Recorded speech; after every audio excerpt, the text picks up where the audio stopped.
है, शिक्षा मित्र है, इनका मानदेय जितना होना चाहिए उस हिसाब से नहीं है।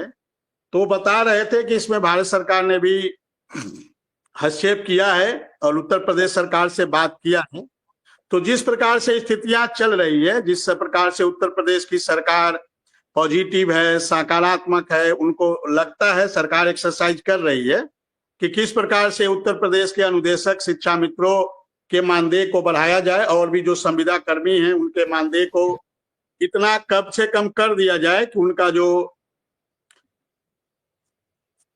चलिए भोजन पानी की व्यवस्था। मंत्री जी की बात सुन लें, फिर विक्रम सिंह हम आगे बात करेंगे। कैबिनेट में नहीं था फैसला, लेकिन आपकी जानकारी के लिए रखना चाहता हूं। माननीय प्रधानमंत्री जी ने केंद्र सरकार के सभी कर्मचारियों के लिए 8th सेंट्रल पे कमीशन को मंजूरी दे दी। 8th सेंट्रल पे कमीशन आप सब जानते हैं 1947 से अब तक 7 पे कमीशन हुए हैं और प्रधानमंत्री जी ने एक रेगुलर रिदम के साथ पे कमीशन बनाने का जो एक संकल्प लिया है, उसके हिसाब से 2016 में लास्ट पे कमीशन 7th पे कमीशन स्टार्ट हुआ था, तो 2026 में इसका टर्म कंप्लीट होता है। उससे वेल बिफोर 2025 में 8th पे कमीशन स्टैब्लिश करने से सफिशिएंट टाइम मिलेगा so that the recommendations can be received well before the completion of the period of 7th pay commission.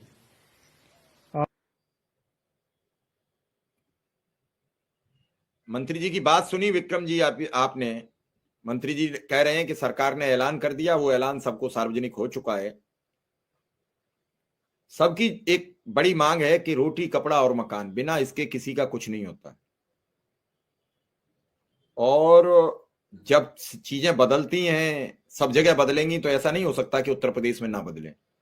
जैसे कुछ लोग मानते हैं कि जब हमें वेतन मिलता ही नहीं है, हमें तो मानदेय मिलता है, तो चाहे वेतनमान 8वां लग जाए, चाहे 7वां लग जाए, चाहे 6ठा लग जाए, चाहे 5वां लग जाए।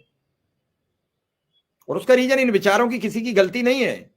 सबसे बड़ी समस्या क्या है, आर्थिक इतने टूट रहे हैं, आर्थिक इतने झटक रहे हैं कि वो कुछ समझ नहीं पा रहे हैं कि हमें क्या करना चाहिए, हमें कैसे एक क्या मिलेगा क्या नहीं मिलेगा। परेशान है, आर्थिक समस्याएं हैं, और समस्याएं जब तक आर्थिक निराकरण नहीं होगा तब तक कुछ समस्याओं का समाधान हो नहीं सकता है।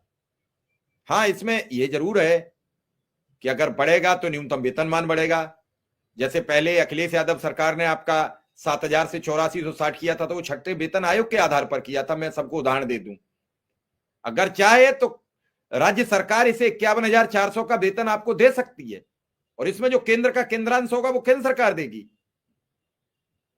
ये रूल होता है कि आप न्यूनतम वेतनमान दे सकते हो। ये आप लोगों का फायदा हो सकता है अगर सरकार में बैठे लोग, सरकार में काम करने वाली कारकुरंदा अगर चाहेंगे तो ये ऐसा हो सकता है। 51,400 कौन अमाउंट बता रहे हैं आप?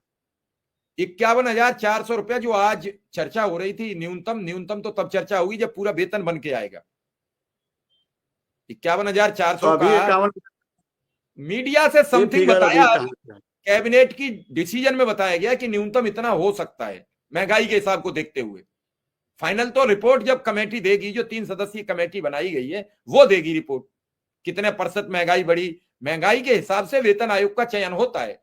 वेतन आयोग वेतन का जो चयन करता है, जो खर्चा और आमदनी के हिसाब का जो बीच का अंतर आता है, उस पर तय करता है क्या ग्रोथ हुई, क्या डाउन हुआ, मार्केट में डेवलपमेंट कैसा हुआ। इन सब के दायरे को सेट करके नए वेतनमान जो आयोग बनेगा वो तय करेगा ना। अभी तो सिर्फ इतनी घोषणा हुई, अभी तो सिर्फ इतनी घोषणा हुई है कि सरकार 8th पे कमीशन को लागू करने जा रही है। अभी सिर्फ इतनी ही घोषणा हुई है, और उसके लिए कमेटी बनी। उसी घोषणा में जो चर्चा हुई, उसी में ये बातचीत आई सामने कि 50,000 से ऊपर रहेगा। नहीं, ये कौन है, ये अमाउंट कौन बता रहा है? अरे तो जाके देख लीजिए, उसमें प्रेस कॉन्फ्रेंस में पढ़ लीजिए जाके, मैं थोड़ा ही बता दूंगा। मुझे थोड़ा ही कोई अंदाज से अंदर आ गया कि मैं क्लियर कर दूं। वही तो हम नहीं जान पा रहे, तो वो पता करिए। जान नहीं पा रहे हो? वही तो मैं आपको बता रहा हूं कि प्रेस कॉन्फ्रेंस में जब चर्चा हुई, सवाल हुए, तो उन्होंने कहा क्या इस आयोग का न्यूनतम वेतनमान क्या